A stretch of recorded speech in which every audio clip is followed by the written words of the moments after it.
What's that story? 19 years old, underneath a good spanking. I can't even talk.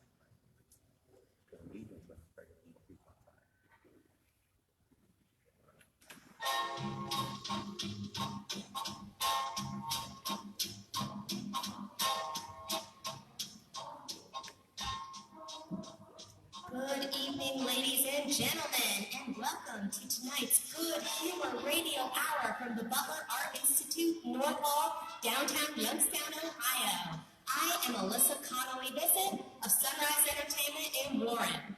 We bring world-class concerts to the Mahoning Valley, and it is a real pleasure for me to see you all here live tonight. Get ready for an unforgettable evening of radio drama brought to you by the Good Humor Radio Players.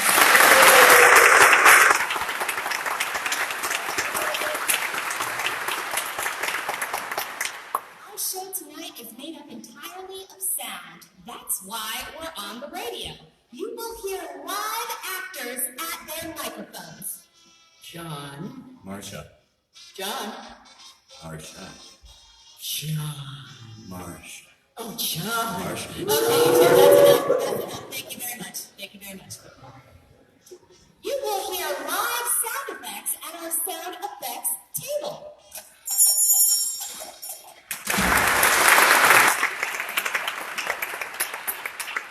Live music from our Good Humor Orchestra.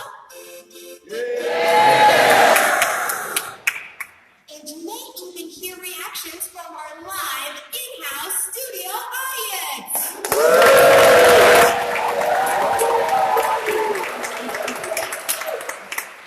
All we ask of you is to sit back, relax, close your eyes if you'd like, and let us take you to places far away and times not so long ago. You need only imagine. Join us as we dive into the loop. Not Chicago's loop, but Cleveland's. It's an audio loop, around and around, sounding like Cleveland, where media personality Glenn Stevens dons an alter identity as Johnny Raven, the detectionist.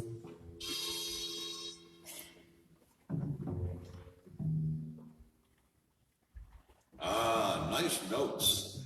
Those notes are on the loop. You can hear them anytime you enter my world, downtown Cleveland. It's at the bottom of the Great Lakes on Lake Erie. At the bottom of Lake Erie, actually. A diamond on the South Shore. Home to businesses, medical centers, and freighters seeking protection from Great Lakes storms, the kind that sank the Edmund Fitzgerald. This is my home, where I live and work, where the lakes and Cleveland meets. I'm Johnny Raven, private detectionist. My office is on the west side, doing downtown and the flats. It's called the Warehouse District, how fitting. Farther west is Ohio City, home of the West Side Market. I don't go there often except occasionally to detect the Great Lakes Brewing Company. Downtown, across the waterfront, are the docks and rock and roll, a cheap Wahoo Stadium, and Shandor Burns 1011 Club on Chester. Now there's more on my loop. The Q. We say cue it up in the loop. Broken lives and broken hearts all find their way to the Cleveland Clinic. The clinic fixes broken hearts, known for it. But some travel beyond to George Cryle's Forever Home in Lakeview Cemetery on Murray Hill. Cryle founded the clinic. He's in good company there in Lakeview with John D. Rockefeller, Elliot Ness, and Alan Freed. Now there's our loop guy. Now just over the wall on the living side of Murray Hill is Saul Hershkowitz's Kosher Deli, a pizza joint run by, well, let's meet them.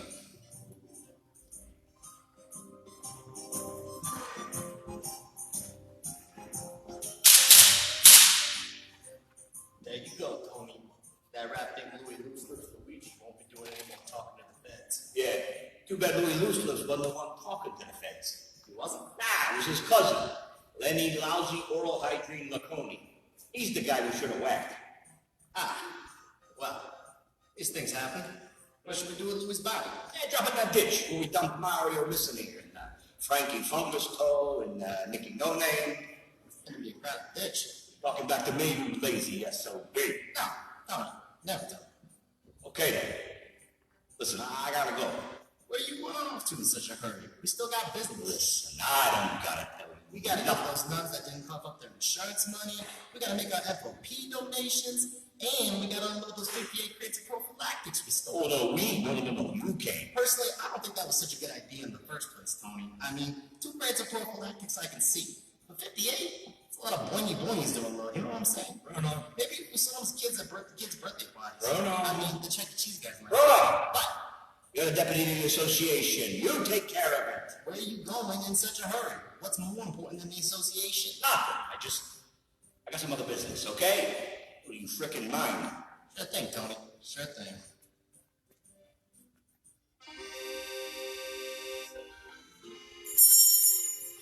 Tony Pepperoni, how you doing, man? Say, cut it, Petey. You think I want everybody knowing I'm here? Yeah, but it's your pizza parlor, Tony. You own it, you run it, you're the man. What happens if anybody finds that out, huh? As far as the world knows, I'm a nice, respectable mob boss. What happens to that reputation if one gets out to actually run a pizza parlor on the side? It's a nice pizza parlor, Tony. It's still pizza, Petey. You call it what you want, it's still tomato sauce, and dough, and cheese, and toppings, and God help me, I love it.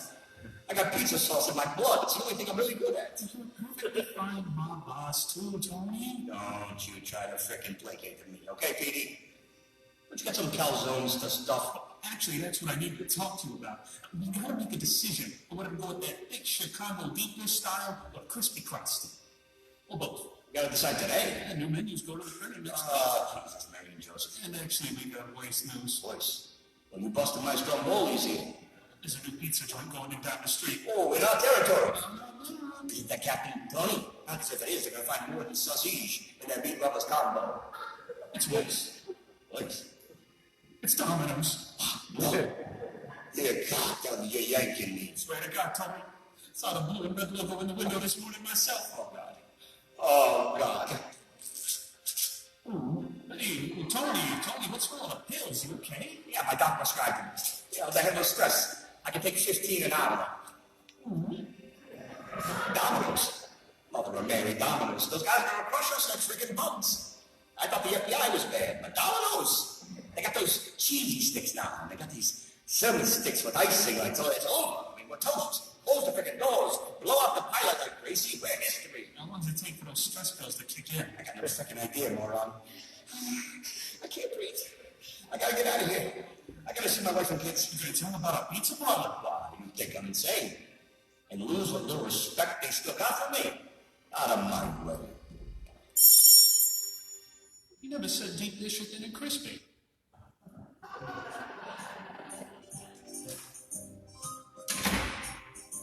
Well, if it isn't Mr. Morphia. Get it, Carmella. Got a lot on my plate today. Not just on your plate, you got stains on your shirt too. What is that? Nothing. Just a stain. Is that pizza sauce, Tony? You've been hanging around a pizza joint. No, it's blood. Probably left over from that Louis Loose. We gotta whack him today. You're sure it's not pizza sauce? Look, a man's shirt is his business. Stains and all. And what about his family life? Is that his business too? Carmella. The beauty shop is still charging me $40 for the tin style, plus $60 for the nails and pedicure. I told him if they didn't back down on the fee, that the papers in town would be receiving compromising photos of Darius, the head beautician, and his blow dryer. They laughed in my face. Now I want to know where those photos are. I don't got him yet. Donnie developing fluid Draco still hasn't come true yet. Can't you at least arrange a little accident with their conditioner? No. And you call yourself a mob boss? Hey, Pops. Hey, Jay, my boy. How you doing? Come here, give your old man a hug. That's okay, Pops. I got it, brother. Have no time for your own father. Actually, there is one thing I wanted to ask you. Shoot. Oh, I meant figuratively, you little dip. Hey, Jay, you know, look all right anyway. See, keep your grip here with this finger resting on the trigger. And keep your target half an inch above the sideline like this. Oh, thanks, Ma. You put that thing away? Well, what I wanted to ask you was, today at school in lunch line, Todd Wilkerson cut in front of me to get a chocolate milk. Yeah? It was the last chocolate milk. Yeah? So can you whack him? What? Oh, please, your father can't even extort a Ponzi hairdresser. What makes you think he's got the gorgonzolas to off Todd Wilkinson? You butt out. Paging Don Corleone. Paging Don Corleone. So you'll let this kid disrespect me in front of the whole school and everybody? It was milk. Chocolate milk. The last chocolate milk. Where's Meadows? Hey, Dad. Meadows. Oh, thank God. I needed someone who could talk some sense in this house. I wanted to talk to you too, Dad. Give me a... That's okay. Listen, I got my grades back from college, Yeah? and in my Threats and Craft 101 class, the teacher totally gave me a C+ on our money laundering for fun and profit exam. Yeah? So, can you whack him? No! You might as well ask him to put a horse's head in your professor's bed. Not on, Mr. Queasy Weezy. What's the point of being a mob boss if you can't even change your daughter's GPA? Is that the only thing this family can think about? Mob. There's more to life than the association, you know. Children, go upstairs. What's Dad talking about, Mom? I cannot believe you'd say such a thing in front of your own offspring. Where's my stress pills? Benny, no cuticles and bananas, Dad, never acts like I this. hate my life. Me too. This is the worst, because I was AJ, that's just back to myself. You see what you do to this family?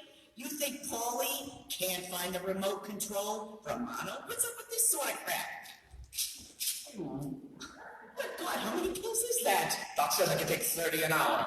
I gotta see my shrink. Children, sit down. We got work to do. We'll have some dinner. And then we've still got to figure out what to do with these 58 crates of prophylactics Bruno unloaded on us.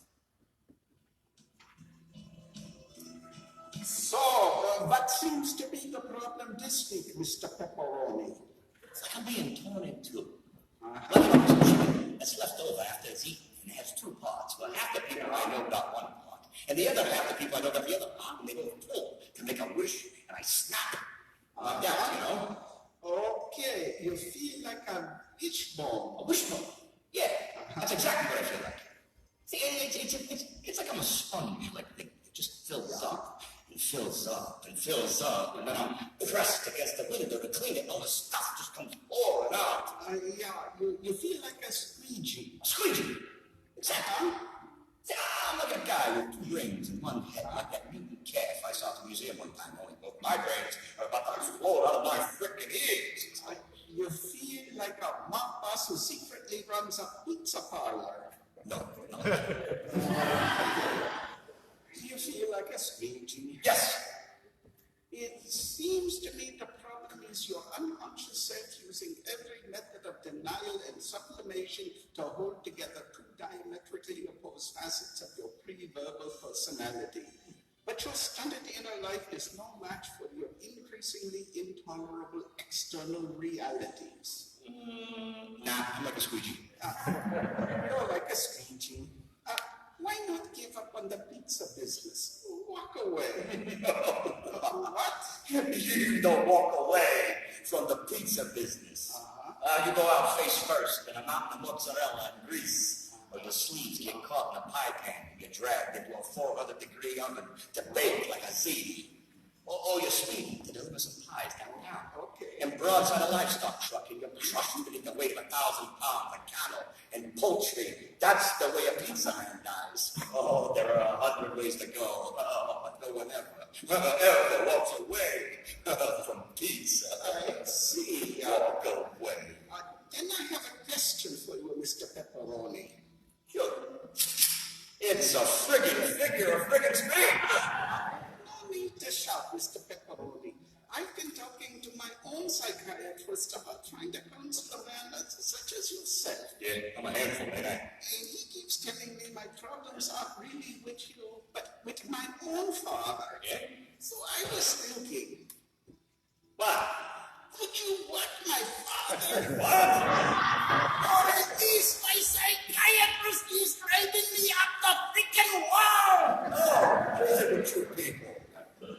Then this session is over. I just got here. Here, 400 more stress pills, Mr. Pepperoni. Or nuts.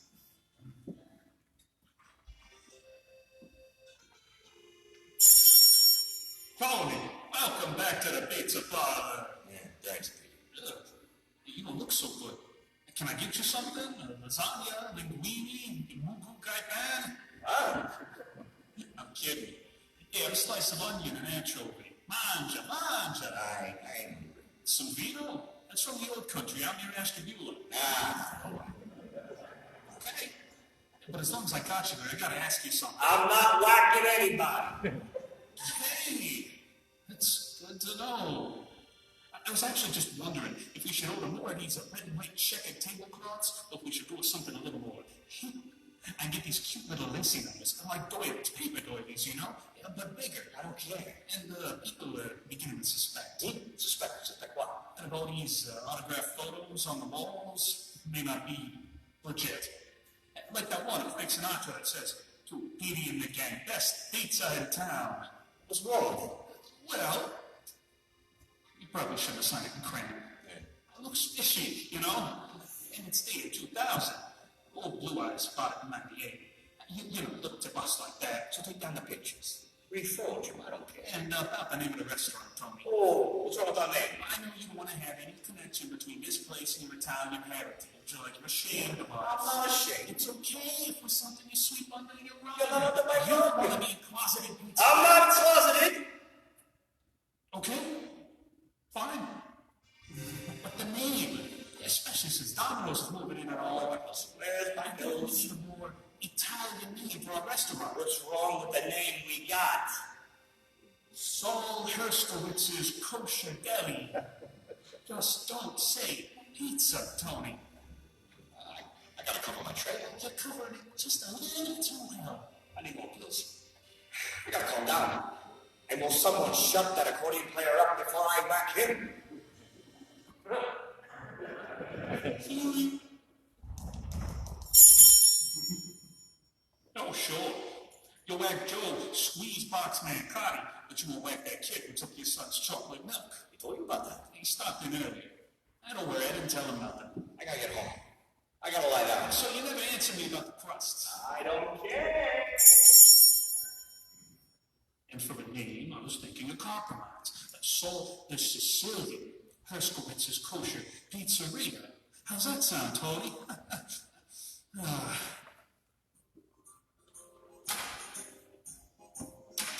Welcome home, Mr. Wussy Man. Look, I don't. What's with all the balloons? Uncle Bruno brought them by. 58 crates full. So we blew them up and decorated the house. Those aren't balloons. Can't you freaking enjoy any nice thing we do for you? You pick. I don't got any patience for your lip right now. Fine. You don't want to hear my apology? You won't hear my apology. You was gonna apologize. Listen, honey. Me and the kids, we was all thinking, you're out busting your rigatoni 24/7 to put food on a table and a roof over our head. And the 60-inch plasma HD TV in every room, including the garage. Yeah. We realized that extortion, murder, and ruining people's lives was your day job. How could we ask you to do it in your family time, too? Yeah. We love you for who you are, Pops, not what you do for us. Oh, you do? So we're gonna forget the scumbags at the beauty salon, and the dirt wife who cut AJ off, and the piece of filth professor that screwed Meadows over. Okay. And just have a nice meal, just the four of us. Oh, and your Uncle Junior, and Silvio Lugnuts, and Aunt Stiletto, and Richie Paper of Plastic, and the rest of the family. That sounds great. Thank you, guys. And we already ordered in supper. See? What is that? Is that Pizza! Oh my God! Do you like it? It's from that new Domino's down the street. He looks kind of purple. Oh, AJ, go call an ambulance. I think your father just suffered a heart attack. Wait, can we eat the pizza first while it's still warm? I don't see why not. Just step over your father there and cut some pieces for Uncle Junior and Cousin Toupee. Big slices. Don't be stingy. That was The Pepperonis, written by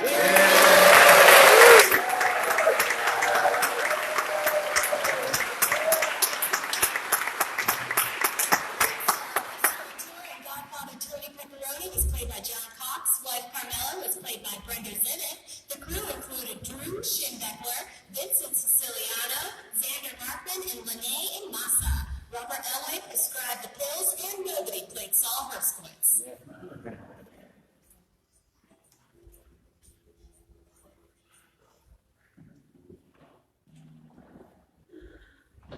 If you're coming to visit the West Side Market, I highly recommend getting an order of Grandma Wisniewski's famous old-style pierogies to go with that Great Lakes brew. Although, if you're looking for a healthier option, I hear they're coming out with something brand new for you to try.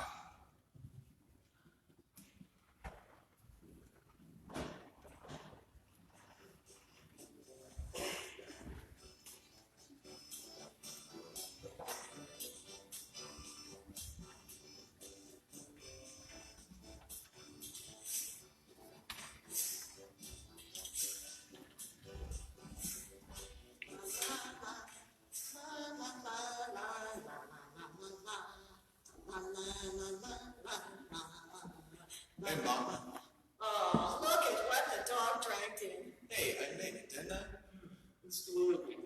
Smelling like a cat house, like the flats. Dear God, my eyes are watering. It's cologne. I put some on to spruce me up. A bath spruces you up. That stuff kills insects. All right. I can smell you over the fish counter. All right. Do you want me here or not? I didn't call you. It was your father. Where is Pop? He's bringing the stuff into the market from the car. The door's open any minute. What stuff? I noticed I didn't see you at church again. Ma. I can only tell the priest so many times that you have head lice. No, you didn't. I think he's getting suspicious. So I told him that you have painful, explosive diarrhea instead. And that quieted him down. Oh, come on, Ma. Watch the language. Oh, you don't get a lie from me. I'll show up when I show up. Maybe at our funerals. I need some coffee. I'll get you some. I'll get some at Big C. We got coffee here.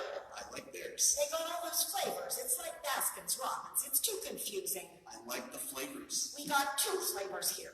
Dad made it, Mom made it. Today it's Mom made it. Good and thick like spackle. I'll be back. Why don't you just go to Johnny Hot Dog while you're at it and get a beer for breakfast? Hello, Peter. Hey, Pop. Woo! Dear God in heaven, is that you? It's him. It's cologne. Cologne, here. Go buy some pork chops over at Chinosis. Rub them around your neck and get rid of that stench. I don't want to get rid of the stench. I like it. Ah, I knew a girl from Prospect Avenue smelled like that. We all thought she was rotting from the inside. Turned out it was perfume. She was a hooker. Is that the name of your cologne? Rotting hooker? Well, I don't need this. I get up at the crack of dawn and drive over here because he asked me. And how was traffic? It's 6 a.m. and traffic's fine. Only human beings I saw were the guy who was always on the Detroit Bridge. Well, let me give you a hand with that. No, I can do it. I just wanted you to be here for the unveiling. What? You're finally splurging for a new sign? Your uncle got the Brunmüllers to paint that sign in exchange for him doing their dental work. Your uncle was so damn good with a hammer. Are you expanding? Pierogi and pasta not good enough anymore?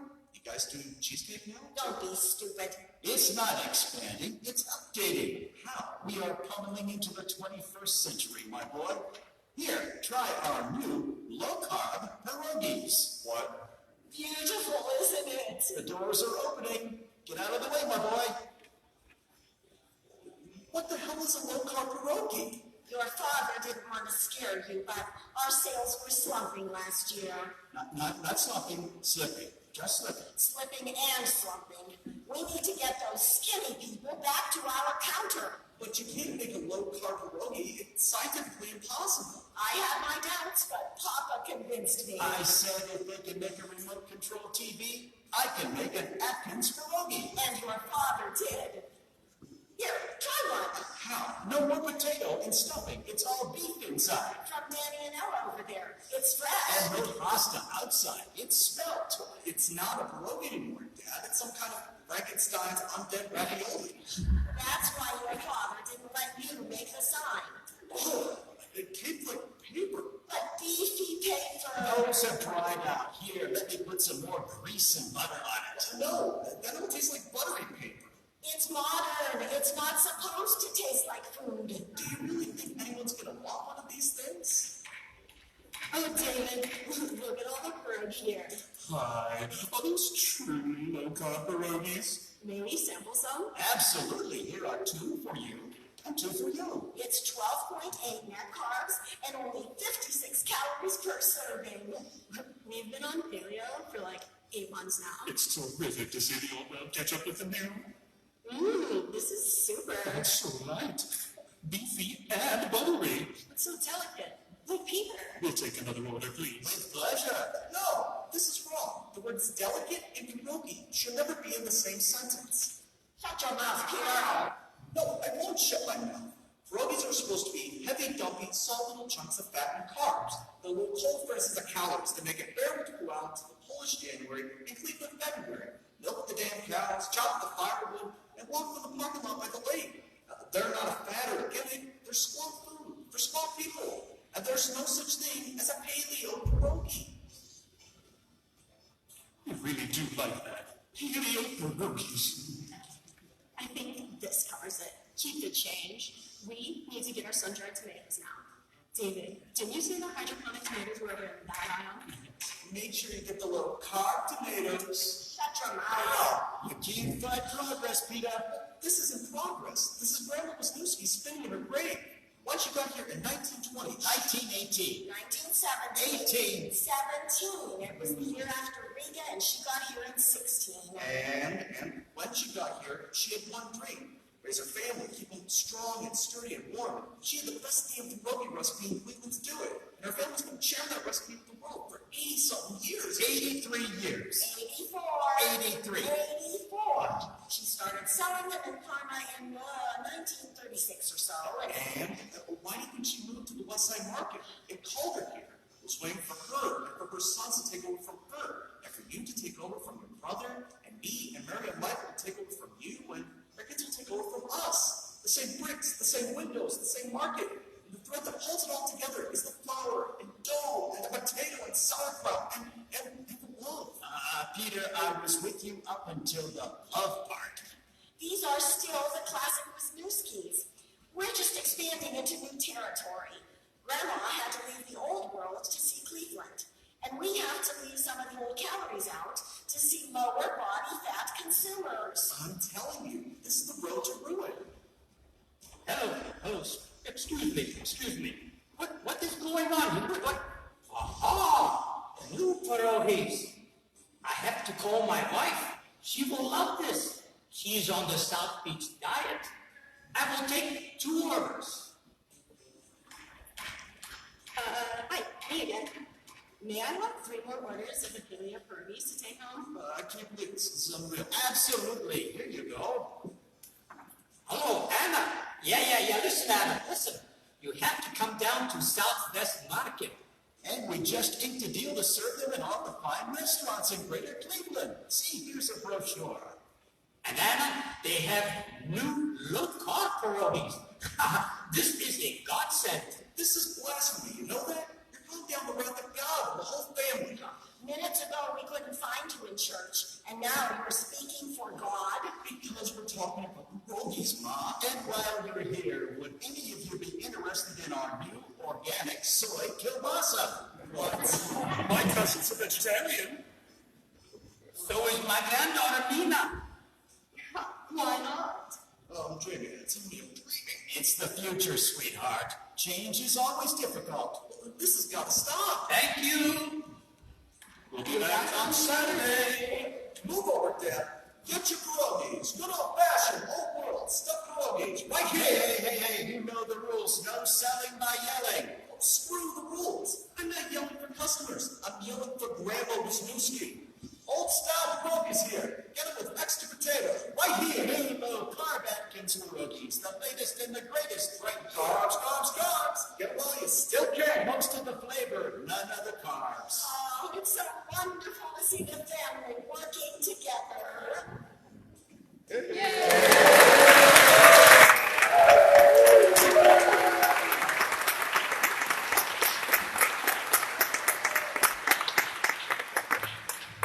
and Dad were Cher Hallis and Ron Show. Douglas Campbell was Pete.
have to go to a hospital soon. But if you do, hopefully you go to the Cleveland Clinic.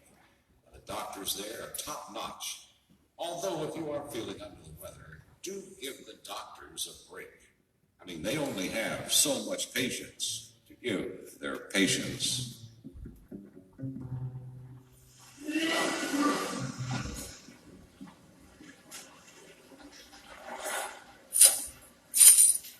Hi there, Mr. Jackson. Now, how long have you had the sore throat?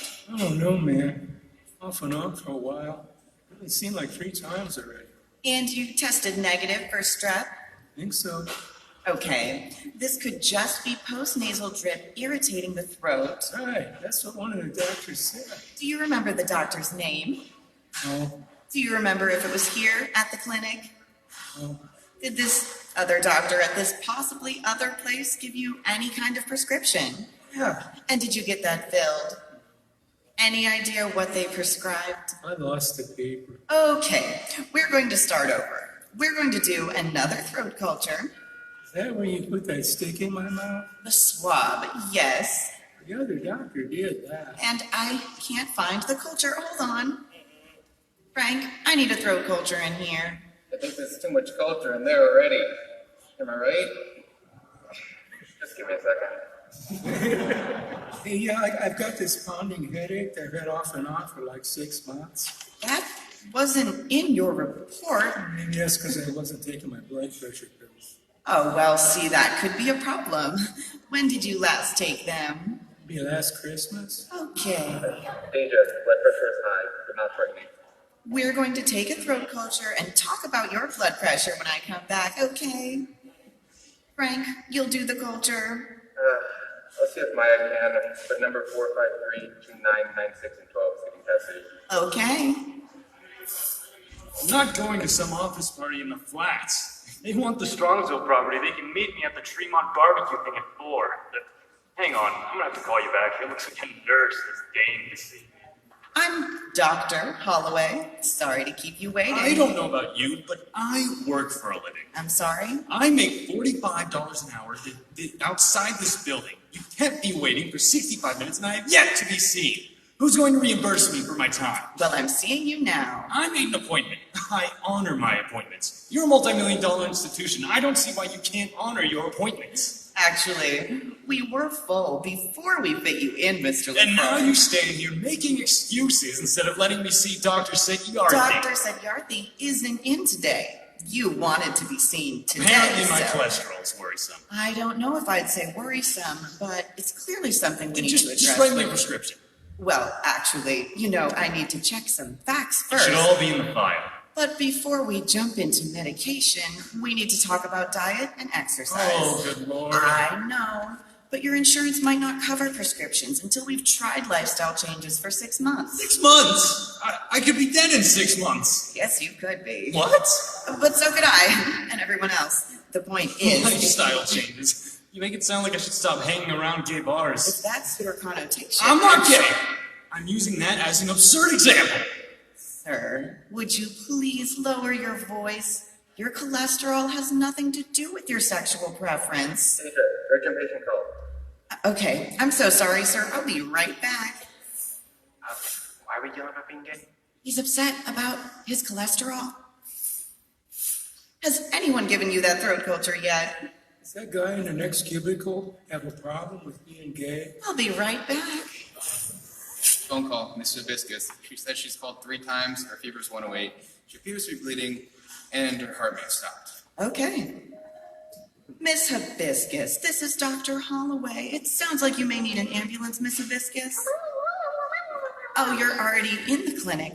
Where are you? You don't know either. Is there a sign near you? Yes, there are a lot of buildings. No, I'd be happy to write you another prescription, but you need to find me first, especially if your heart has stopped. Frank will give you directions, okay? Your turn. Can you hold, please? Thank you.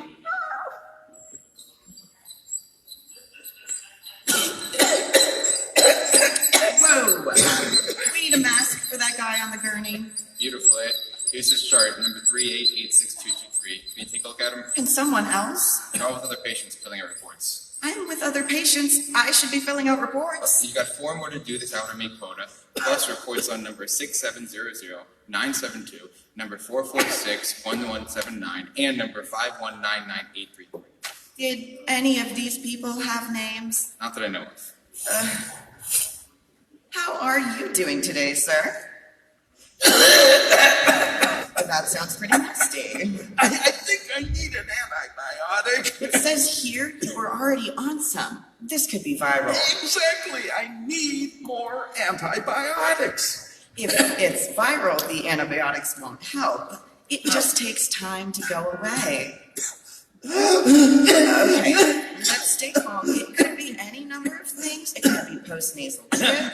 From what? I don't have a Well, clue. candy can come from a variety of sources. Chronic sinusitis. If it's that, we can surgically drain it. Surgically drained it. Oh God, oh God, oh God. Please, stay calm. We don't know yet. You're gonna have to go in with a knife or a scalpel or something, aren't you? It's in my nose, right next to my brain. We can treat you with a steroid spray instead. Steroids, oh God, oh God, oh I need God. Where's the tongue depressor? I don't want to bloat up like some berry bomb. Can you hang on for just 1 minute, sir? I need a tongue depressor. I'll be right back. Hey, I had some pizza from Salthurst Witz's Kosher Deli this morning. Could that have something to do with it? Frank, I need a tongue depressor. No, I think you need a TB award. No? Okay, well, you have a call from Daniger about his test results. Okay. Excuse me, Dr. Holloway. Can I just grab you for a minute? Okay, 10 seconds. My name is Deidre Roberts. I'm with PharmaCure. You're a drug rep. I'm a pharmaceutical liaison. I can't help noticing you have your hands full. Obviously, I don't know the details of the patient's case, but from the tenor of his cough, it so happens that our new medication, Placibacet, could do wonders. I'm sorry, I really don't have time.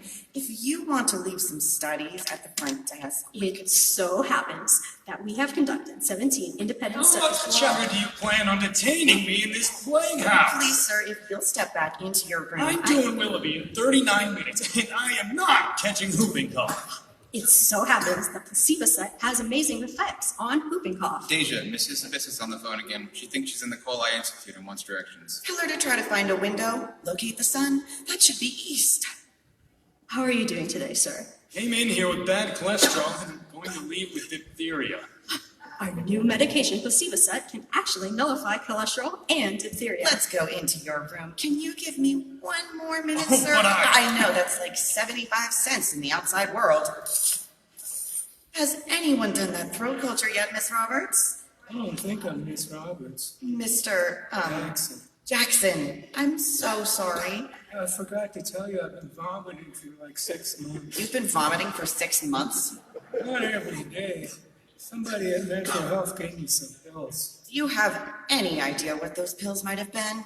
They were white, sort of shaped like this. Okay.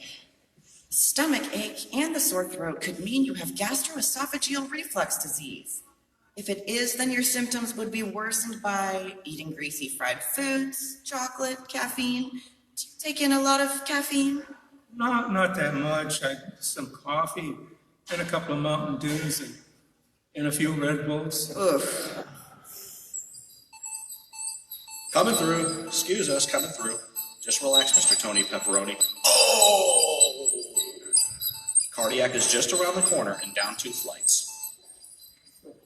Is that mobster-looking guy in there dying? I'll be right back to you. Oh, excuse me, Mrs. Roberts. If I could just get a minute. I couldn't help overhearing you mention reflux, which it so happens. Deja, it's Mrs. Hibiscus on the phone. Somehow she ended up out from East 97th and she's looking for a door to get back in. Okay. Now, sir, do you know what else could be causing your cough? What about reflux? How can we find out? I'm thinking a rectal exam. To look for blood in the stool, sir. It's not reflux. It's not reflux. Well, then it could be tuberculosis or a tumor, or maybe it's just viral. Yeah. Maybe it's just viral. It's probably just viral.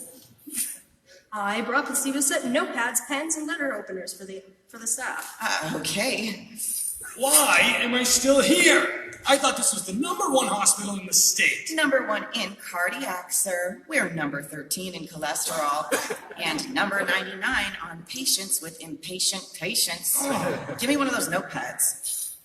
I also brought lunch for the entire staff. Is there any pop in there? No pop.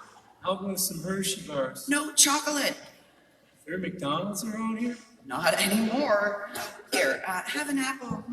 Keeps the doctor away. Pharmacy on line 2, Deja. Insurance question. Okay. I've got trips to Florida for the whole family. Would that help with my cough? And gift certificates to Ruth's Chris Steakhouse. Give me those. This is on line 5, Deja. Okay, you, Miss Pill Pusher, you need to back off with your payola pills. You, haircut with the high cholesterol, you need to see a nutritionist, a fitness expert, and calm the hell down. You, Mr. Coughing Man, need to see an ear, nose, and throat specialist. And chill out. And you, Mr. Caffeine Addict, you need to see me, and only me, and get this to a pharmacy and take your blood pressure medicine, okay? Okay. And someone find Miss Hibiscus because I'm going to lunch.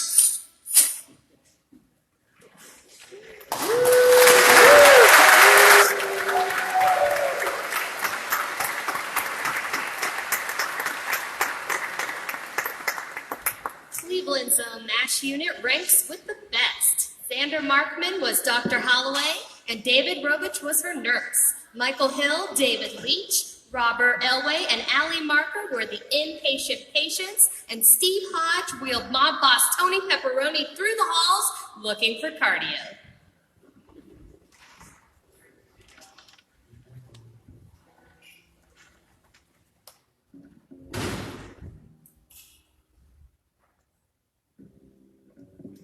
Ever notice sounds? I mean, really notice them? I do. I don't have any choice, not since I fell into the loop. What's the loop? It's a world of sounds and narration, incidental music and special effects.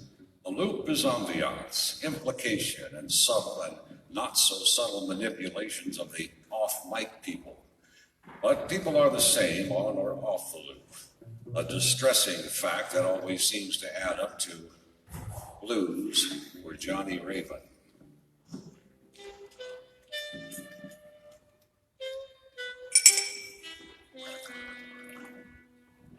The name's Raven, Johnny Raven. And I was just sitting in my office in the Keith building, listening to the traffic and the rain and drinking. Bourbon, if I remember correctly. The window was open and the sounds flooded in. Oh, there was going to be trouble. I could tell because the ambiance was heavy that night. Not just the usual establishing noise that pops up to set the scene and then fades, but layer after layer of sounds, rich and thick. When the ambiance gets that deep, it's time for an episode. Damn. So I was sitting there, drinking and listening and waiting for the plot. I knew it would be here soon. I mean, it had gone to so much trouble already.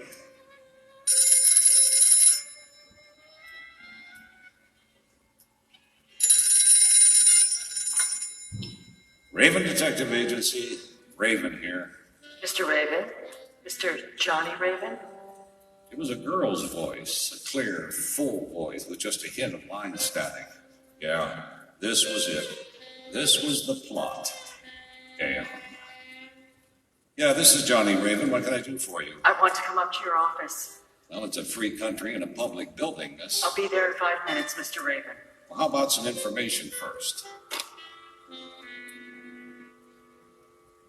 Like maybe your name? Right. Oh, she was prime.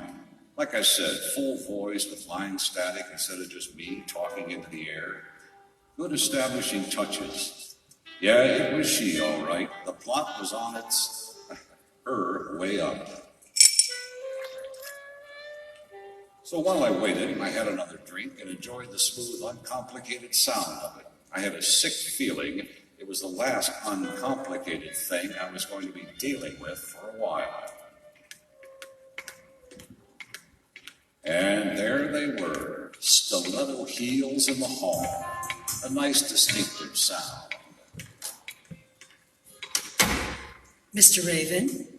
Oh, she was good. She was really good. Even had her own secondary theme. And just enough ambiance to let you know she was there without being a regular. Yeah, I'm Johnny Raven. Everyone calls me Johnny. I'm Gloria Consolving. I'm sure you are. What? Forget it. What can I do for you, Miss Consolving? I have a problem, and I hear that you're good with problems, Mr. Raven. That you have a rather, unique perspective, if you know what I mean. Yeah, I know what you mean. If what you mean is I do ambiance work, I'm not particularly proud of it, but a guy's got to eat. So at the risk of repeating myself, what can I do for you, Miss Consolving? I need protection, Mr. Raven. I know someone is trying to kill me. I'd call that a problem. Drink? No, thank you. Perhaps I should just tell you everything from the beginning. Perhaps you should. Do you mind if I smoke? Not at all. Nice bit with the cigarette. A simple but elegant way of further separating herself from the city's ambiance and from mine. Yeah, the kid was a real pro, all right. I shouldn't smoke. It's bad for my voice. I'm a singer at the After Hours Club. You ever hear of it, Mr. Raven? Oh, yeah, I've heard of it. Lots of folks have. I've just started to make a name for myself. It's my voice, you see. I've got this nice voice. I noticed. It's my ticket out of the background. Don't let people tell you ambiance comes easier for singers, Mr. Raven. It doesn't. Competition is tough, but I was doing all right. I was doing okay. Then it started to happen. Things started to go wrong. Real wrong. Define wrong, Miss Consolving. First, it was just minor things. Voice skips, bad fades, too much background noise, like that. Then I got hit with feedback. Not once, but twice. Real strong. And last night, I found this in my dressing room. Read it, Mr. Raven. Seemed like a reasonable request, so like a sap, I did. 2 strikes are a warning. 3 strikes and you're out permanently. Lovely people you hang around with, Miss Consolving. I'm scared, Mr. Raven, really scared. Will you help me? Well, that's my job, when I'm lucky. I don't have a lot, but it's yours if you'll help me. I'll give you everything I have if you'll help me. Well, little Gloria wasn't quite telling the truth. She had a lot. She was really pouring it on. The room was thick with ambiance, heavy, purring, girl-type ambiance. She didn't need any off-mic help. She was doing just fine on her own. Well, I'm sure we can come to some kind of an arrangement, Miss Consolving. I'll take your case. I can't tell you what this means to me, Mr. Raven. I could make an educated guess. I'll ask around, check out some contacts, see what I can find out on the street. You can reach me at the After Hours Club, Mr. Raven. I'll do that, Miss Consolving. There is just one other thing. Just for my own information, you understand? Yes? I asked around before I came here. Asked lots of people, and they all said that you were the man to see, that you were special. Nothing personal, Mr. Raven, but what's so special about you? The question. Sooner or later, they all ask the question. Well, let's run a little experiment, my dear Miss Consolving. I want you to listen. Listen real hard. Do you do that for me, Miss Consolving? Sure. Fine. She was a tall girl with a kind of lush body that belonged under a spotlight. Her hair was a thick red mane that cascaded off her shoulders and down her back. She had green eyes, the kind that made emeralds look washed out. You get all that, Miss Consolving? Sure, I got it. It was exposition. Flattering exposition, but exposition. But nobody listens to exposition. We all block it out and we never hear anything else. Now, I made you strain your pretty little ears so you can answer 2 questions. Ready? Here they come. First question is, was my description correct? I'd like to think so. Second question is, was it correct because that's the way you are, or was it correct because that's the way I described you? What? I could have just as easily said you were a short, fat, middle-aged woman with a walleye who just happened to have a really great voice. What would you have been then, You're scaring me, Mr. Raven. Oh, I didn't mean to. That's silly talk. You can't change exposition. It's all on the loop. Everything and everyone is on the loop. Yeah, doll. Everything and everyone is on the loop, except me.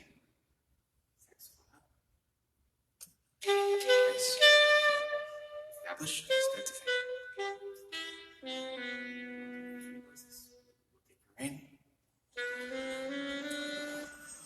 Voice talent? A poorly executed bridge took me further into the episode. Too much saxophone and way too much off-mic leakage. Maybe they were just pressed for time or being sloppy, who knows? People don't like to think about off-mic. It makes them nervous, like exposition. Better just to ignore it and hope that it goes away. Sometimes it even works. But I was on the right track, I was sure of it. No hard information yet, of course, but both Foley and Tate were in good form. So I was headed in the right direction. It was still raining as I walked up Euclid, but I like rain. Rain gives depth, and anything that gives depth is good. Depth creates ambiance, and ambiance is important on the loop. Pause, rewind, correct. Ambiance is everything on the loop. Nah, I ain't heard about nothing about no threats to no singer. I tried some of my usual sources and options and kept hitting background in a big way. Hello, Johnny. Nope. Can't say as to how I have. Nothing. Things over to the after hours. Not my usual cup of tea. Try mile mud to the newsstand. No supporting or secondaries, nothing but also herds. They weren't going to make it easy for me, so I just kept walking and listening for the ambiance. Hey, Mr. Raven. Wish I could help you. I hate the loop. Art? Thanks. Good luck with your new place and shade lights. I finally ran into some heavy soundscaping at the Society Lounge. Funny thing about the Society Lounge, off the loop was a nice downtown bar that closed. On the loop was a real going concern. In this episode, the Society Lounge had two solid advantages in the information game. It was right around the corner from the After Hours Club, and it was the semi-permanent home of Benny the Gospel. Evening, Mr. Raven. What you for tonight? It's a bourbon kind of night, Chelsea. A bourbon kind of night. Bourbon on the rocks, light on the rocks. Here you go. Thank you. Benny in? Usual table. Said I was to keep an eye out for you. Said he was expecting you. Now that I better not disappoint the boy. Thanks, Chelsea. Anytime, Mr. Raven. Anytime. I'll always spend some time with the also herds. Spread the ambiance around. You never know when you're going to need some playback. Besides, Chelsea was working hard at getting out of the background, doing a decent job, too. Folks tend to remember girls with southern accents called Chelsea. So I drifted through the bar and the crowd at Society Lounge, heading for the table way over in the corner. And Benny the Gospel. Hello, Johnny. Long time. Hello, Benny. Benny the Gospel, as in gospel truth. Now, Benny had ambiance, but he got it the hard way, sticking it together bit by lousy bit. He slipped out in the background a while back with his raspy voice, his colossal fund of knowledge, and the intriguing idiosyncrasy that it was never seen outside the Society Lounge. Ever. It must be working because he's almost a regular now. If anyone knew anything about Gloria Kinsolving and her little problem, it would be Benny the Gospel. Business been good, Johnny? Can't complain. Things seem to be going okay here, too. Yes, going good. Lots of ambience going tonight. You can taste it. Lots of depth. Understand you need some information, Johnny. Well, I'm doing some legwork for a singer of the name of Gloria Kinsolving, and I'm not having a lot of luck. Been trotting around all night, and all I got to show for it is a lot of bad bridges, sloppy segues, and the worst saxophone music. If I didn't know better, I'd say the ambiance was being stacked against me. Could be. You got anything for me, Benny? Got a name to go with your client. Can't spring for much else. All right, give me a name. I'll do my own springing. Lorenzo Gold. Lorenzo Gold. You know the name, Johnny? Oh, I knew the name all right. Lorenzo Gold, the ambiance man, one of the most dangerous people on the loop. Lorenzo Gold was one of those smooth operators who dealt in bottled dreams. He was an ambiance dealer, the biggest. Gold didn't push just a little extra background noise or a distinctive voice to give you that needed edge. Lorenzo Gold dealt in full-scale ambiance, the kind of stuff that took your average looper like Benny and Chelsea years to build. Gold could take you from background voice to supporting or regular or even featured for a price. Tough luck, Johnny. He's a mean one. Then the word is he's the one threatening my client? Word is he wants her, Johnny. Wants her bad. She must be really something. No, she's that all right. She's already done a couple of things very few others could do. Like what? One, she fooled me into thinking she didn't know who was after her. And two, she seems to have turned down Lorenzo Gold. Not a bright move, Johnny. Yeah, I know. You don't turn down the Lorenzo Golds in this world, even if you are a singer with a nice distinctive voice. So what she won't sell Gold, she'll give me just for protection. Seems like it. So how do I go about finding Lorenzo Gold?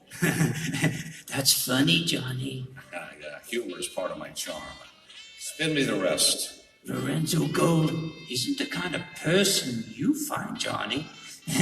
He's the kind of person who finds you. Oh, lovely.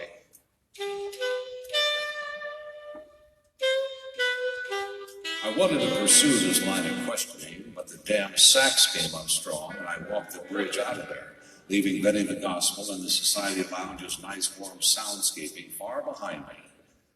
Double damn. The bridge dumped me out in the middle of a downpour at 2 o'clock in the morning. As I splashed through the rain, creating ambiance with every soggy step, I tried to piece together just what the hell was going on. Why hadn't Gloria told me Lorenzo Gold was the man threatening her? Was she afraid that would scare me off? Or did she have some other reason? And why weren't there any real clues? All I had so far was Benny the Gospel doing his Audio Ex Machina number. Something was very wrong, and all I really knew was that it was going to get worse. And it did. Ah, hell! Oh, hell. You a man called Raven? Would it do any good if I said I wasn't? He was huge. A solid dark mass in the rain. Wonderful, just wonderful. Mr. Gold would like to speak to you. Oh, and I'd like to speak to Mr. Gold. Isn't it amazing how things work out? Yeah, amazing. He slipped behind me, and I was stuck between him and the deep-throaty purr of the town car. It was good, solid stereo work. I was definitely dealing with professionals. Lucky me. Mr. Raven? Yeah, I'm Johnny Raven. My name is Lorenzo Gold, Mr. Raven. I understand you're looking for me. That's very impressive, Mr. Gold. Even I didn't know that until about 5 minutes ago. I like impressing people. It's rather enjoyable in a petty sort of way.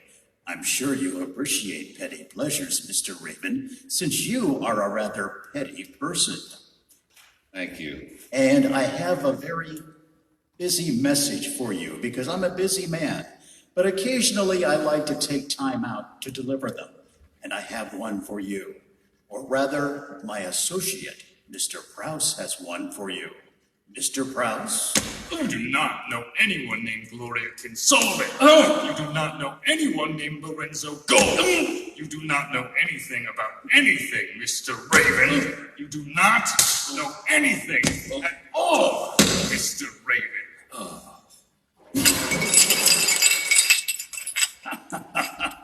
Very good, Prouse. Very nicely played. Thank you, Mr. Gold.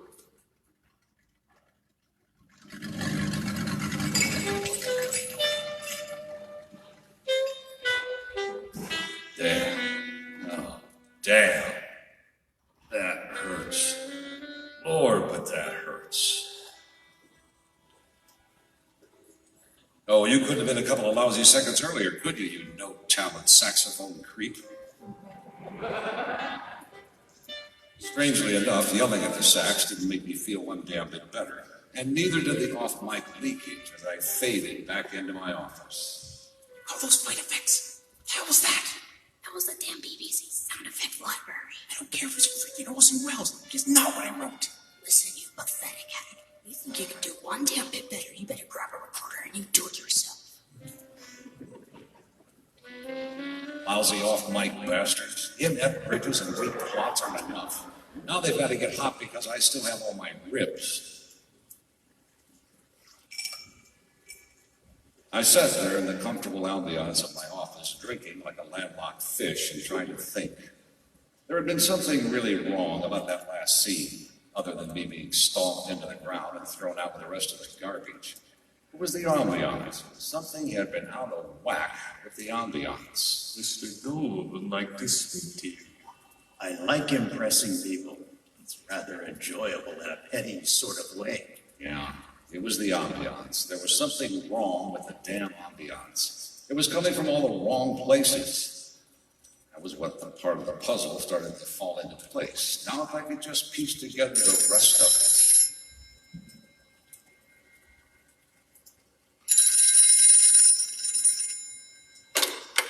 Raven Detective Agency, Raven here. Mr. Raven, is that you?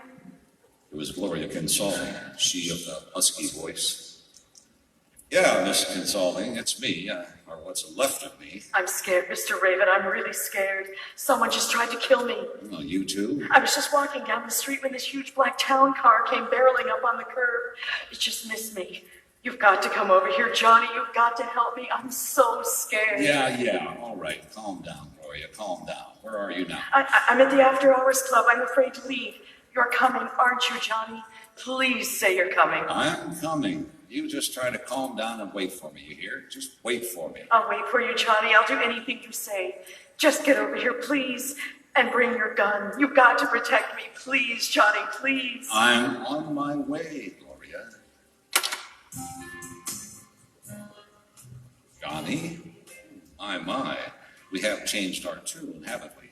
A little abrupt even for the loop. A little too abrupt. So I just sat there listening to her sub-theme fade, nice and simple. Didn't really suit her at all. Why wasn't I rushing over to the After Hours Club to save the fair damsel? That's what heroes do, and I was the hero, wasn't I? Or had I been cast in a different part altogether? A puzzle, just pieces of a puzzle. And while I sat there puzzling, some more fell into place.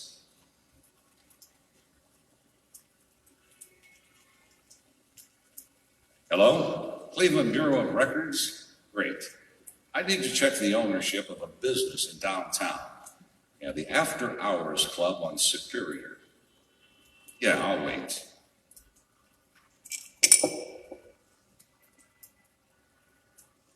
Yeah, I'm still here. You got the information? Really? Thanks. Thanks a lot.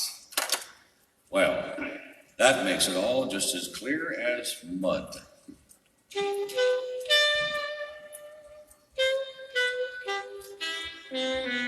I don't have a lot. But it's yours if you'll help me. I took the bridge and found myself following a rather nasty echo effect. Don't know anyone named Gloria Kinsolving. One of those strong blends of past dialogue that's supposed to show everyone I know what the hell I'm doing. I'm sure you appreciate petty pleasures, Mr. Raven, since you are a rather petty person. Unfortunately, I didn't know what the hell I was doing. Don't know anyone named Lorenzo Gould. All I had was an almost completed puzzle with too many pieces missing. Help me, Johnny, help me. Bring your gun. You've got to protect me. Please, Johnny, please. And there was only one place left to find the answers. Don't know anything at all, Mr. Raven. Take your coat, sir. No, thanks. I'm waiting for someone. As you wish, sir. Oh, the After Hours Club is so rich in ambiance, you could rub it in your face. Transition had been dramatic. 1 minute, rain and traffic. Next minute, the elite at play. The off-mic crowd must have been trying to make up for that rush search sequence. Johnny, Johnny. Her voice cut through the background like a razor through silk. Oh, she was good. He was very good. Oh, Johnny, I was so worried. I was afraid he might have found out about you, done something to you. Then I would have been alone. I was so scared. I know you were. I've got everything, Johnny. I got the license number for the car. You can track him down, take care of him. Then we'll be safe, Johnny. Both of us will be safe. Yeah, safe. Just one little thing to do first. What's that? I want to talk to the owner. The owner? Of course, I could just talk to you, doll. You do own 40% of this glitter palace, don't you? Oh, you're talking crazy, Johnny. I don't own any of the After Hours Club. I'm just a singer. Oh, then it must be some other Gloria Angelica Kinsolving. Doesn't make any difference. We're going to see the man with the other 60%. Let go of my arm, Johnny. You're hurting me. Let's go see the man, doll. Let's you and me go see Mr. Lorenzo Gold. Well, the cut was abrupt. She didn't even have time to protest. Just a couple of notes from my old friend, the saxophone, and there we were, in the private office of Lorenzo Gold and his taciturn bodyguard, the man known only as Kraus. You don't listen very well, do you, Mr. Raven? You don't listen very well at all. Let go of me, you bastard. You're crazy. You're going to get us both killed. Shut up, doll. You're leaking ambiance all over the place, losing it by the second. I'd hold on to it if I were you. I got a funny feeling you're going to need all the depth you can get your hands on. I suggest you let the young lady go, Mr. Raven. I don't think she's going to do you a lot of good. Yeah, you're right, Gold. She isn't going to do me any good at all, but I'm rather hoping this will. That's right. Everyone just stand there. Especially you, Kraus. You're a dead man. Yeah, one of us is. What do you want, Mr. Raven? I want the ambiance man. You idiot. You're going to ruin everything. I'm right here, Mr. Raven. Not you, Smiley. I want the real McCoy, the boss, the man who controls the black market ambiance trade in this town. That's not you, Gold. You've got about as much depth as a slow cat on a fast highway. Who the hell do you think you're talking to? He's Lorenzo Gold. He may be Lorenzo Gold, but he sure as hell isn't the ambiance man. I want the boss. Or we'll all just stand here till morning. Why, you nasty little son of a... Lorenzo. What? I can take care of this, Mr. Kraus. I can fix it so no one ever hears of this two-bit gumshoe again. That's all right, Lorenzo. I'll take care of it. What's going on here? I believe Mr. Raven's going to answer that question for us, aren't you, Mr. Raven? I'm going to take a real good shot at it. It's a story, really. A story I just finished piecing together. There was this girl, you see, a girl on her way up on the loop. Only problem was she didn't think he was on the way fast enough. She wanted that little extra boost you got with bootleg ambiance. So she set herself up with the man she thought could get it for her, the notorious Mr. Lorenzo Gold. Mr. Gold fell for her, too, like a loud tongue. Gave her gifts like part ownership in a very fancy club. Only problem was the girl didn't want to settle for a measly 40%. She wanted it all. Sweet girl, don't you think? You cheap, crazy bastard. But how to get rid of the ambiance man? A tall order, but the little girl had a plan. She found herself a private dick and set him up with a song about how someone was trying to kill her. Then she went to Gold with a story about someone following her. Me, I was the patsy who was supposed to take out the problem. And if the problem took me out instead, well, there's always more where I came from. Like my story so far, gentlemen? Why, you lying little tramp. Calm yourself, Lorenzo. Everyone makes mistakes. I seem to have made one myself. What went wrong with her plan, Mr. Raven, and incidentally with mine? Oh, she's a smart girl, except like a lot of smart people, she assumes everyone else is stupid. She knew I'd find out about Gold, and she made sure that Gold found out about me. That's why I ended up in a back alley snuggling up to garbage cans. She didn't know that I'd do something simple, like check the ownership of the After Hours Club. I had most of the pieces then and played a hunch for the rest. The pieces that didn't really fit were you guys. It was the thing in the alley. If she hadn't set that up, then it might have worked. There was something real wrong with that whole scenario. Such as why a man with all the ambiance in the loop was so damn two-dimensional mono, and a man who shouldn't have been more than a walking sound clue had it all. Little Gloria here blew it. She set up the wrong man. Me, I notice things like that. It's a gift I have. Not all gifts are good ones, Mr. Raven. Surely you don't believe Shut up, Miss Consolving. I'm afraid I do believe him. Let me kill her, boss. Let me take her out. She played me for a damn fool. I don't think so. But boss. No. As satisfying as that would be to both of us, I really don't think so. It would be a loose end, and there are too many loose ends around here already. Get out, Miss Consolving. What? I said get out, Miss Consolving. Oh, no, you don't. You can't just order me out of here like I was some looper nobody. I know what's going on. I know Perhaps I didn't make myself clear. When I said get out, I didn't just mean out of this room. I meant out of this club, out of this town. Out. But you don't... Lose yourself, Miss Consolving. Find yourself another track far, far away from here and bury yourself in it. Bury yourself deep. Because if I ever hear your voice again, you won't be featured, you won't be supporting, you won't be background, Miss Consolving. You won't even be static. Have I made myself clear now? Perfectly. Excellent. Lorenzo, please escort Miss Consolving out of the building. We don't want any unsightly scenes. My pleasure, Mr. Prowse. And, Lorenzo, when I said we don't want any unsightly scenes, that's exactly what I meant. Just escort her out. Yes, Mr. Prowse. Come on, you. Let's go. Get your hands off me. Poor Lorenzo. I think it might be time for another frontman. And that just leaves you, Mr. Raven. Whatever are we to do about you? Good question. But first I have one of my own. I didn't think I had any secrets left. Oh, it's a simple one. Just one word, in fact. Why? Why what, Mr. Raven? Why all of this, Mr. Prowse, or whatever the hell your name is? Why gold? Why the charade? Mr. Raven, there are only two things that matter on the loop, and unfortunately, they are mutually exclusive. If you have one, you can't have the other. Those two things are ambiance and anonymity. I wanted both. Doesn't everybody? No, if most people had the option, they would choose ambiance. Ambiance is power, Mr. Raven. It's the little distinctions that lift you out of the background and give you depth. The more ambiance you have, the more depth you have, and the more substantial you become. But there's a problem with ambiance. To get it, you have to give up the God-given privacy that is the legacy of everyone on the loop. I don't think I follow you. You see, the more depth you achieve, the more likely you are to come to the attention of the off-mic people. The more likely you are to become a major character. Things happen to major characters, Mr. Raven, constantly and consistently. Oh, I suppose it's better than just lurking around in the background saying the occasional hello or such, but still, what kind of life is that? What kind of choice is that? I wanted both. So you created Lorenzo Gold. I created Lorenzo Gold. Smooth, Prowse. Real smooth. Well, it was until an overly ambitious girl and a lucky private eye messed the whole thing up. Which brings us back to my question, Mr. Raven. Whatever are we to do about you?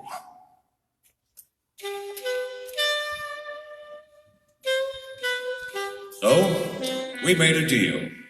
Yeah, I know. Guys like me aren't supposed to make deals with guys like Prowse. I'm a good guy, he's a bad guy, right?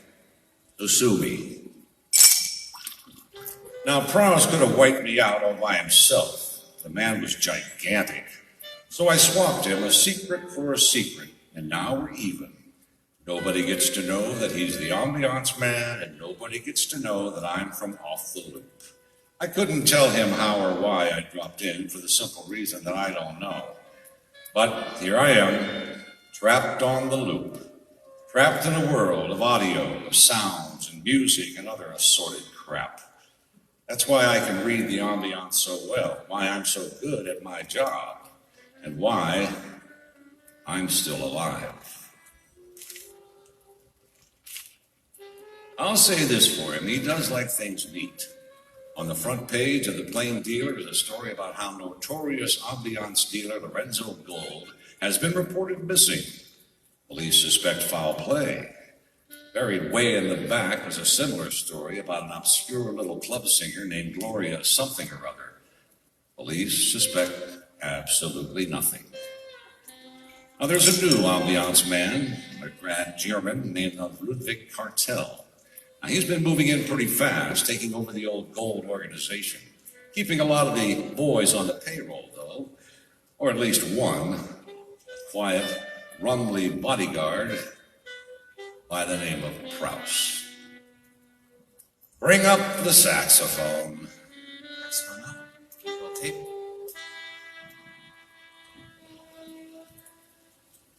Blues for Johnny Raven was written by Thomas E. Fuller. Tonight's program was directed by Randall Bramer. Glenn Stevens was Johnny Raven. Brenda Zivith was Gloria Consalving. David Leach played Prouse. And Ron Schoch was Lorenzo Gold. Other Loop characters were David Robich, Meredith Pallow, Douglas Campbell, Lene and Massa, Steve Hodge, and William Plishnodiak.